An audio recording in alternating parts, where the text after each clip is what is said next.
Hello friends, எல்லாருக்கும் வணக்கம் and welcome back to our channel stay tune with Ray. இன்றைக்கி நம்ம சேனலில் ரொம்பவே ஈஸியான ஈவினிங் ஸ்நாக் இல்லைனா பிரேக்ஃபாஸ்ட் பிரெட் அண்ட் எக் வச்சு ரொம்பவே ஈஸியாக குயிக்காக எப்படி செய்கிறதுன்னு வாங்க வீடியோக்குள்ளே போய் பார்க்கலாம். முதல்ல ஒரு கடாயில் ஒரு துண்டு பட்டர் ஆட் பண்ணிக்கிறேன். இது பட்டர் வச்சு தான் செய்யணுன்ற அவசியம் இல்லை. நான் இது வந்து பட்டரில் செஞ்சுருக்கேன். இதோட ஃப்ளேவர் பிடிக்கும் அப்படிங்கிறதுனால நீங்கள் ஆயில் கூட வச்சு இதை செஞ்சுக்கலாம்.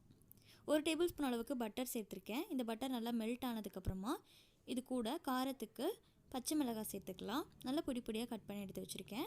ஸோ இந்த பட்டர் கூட டேரெக்டாக சேர்த்து நீங்கள் ஃபஸ்ட்டு இதை ஃப்ரை பண்ணும்போது அதோட காரம் டைரெக்டாக உங்களுக்கு சாப்பிடும்போது கிடைக்காது.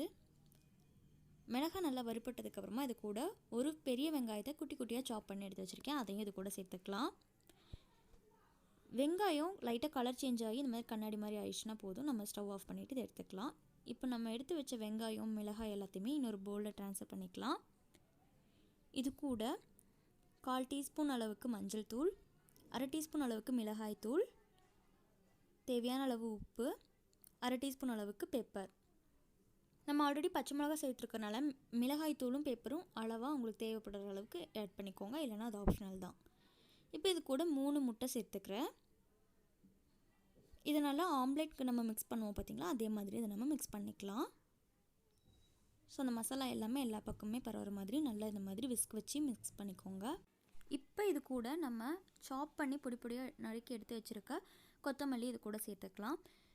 இது பார்த்திங்கன்னா அந்த ப்ரெட்டோட நல்லா க்ரீனாக அந்த எக்கில் நல்ல ஒரு ஃப்ளேவர் கொடுக்கும். கண்டிப்பாக அதை மிஸ் பண்ணாமல் சேர்த்துக்கோங்க, ரொம்பவே நல்லாயிருக்கும் டேஸ்ட்.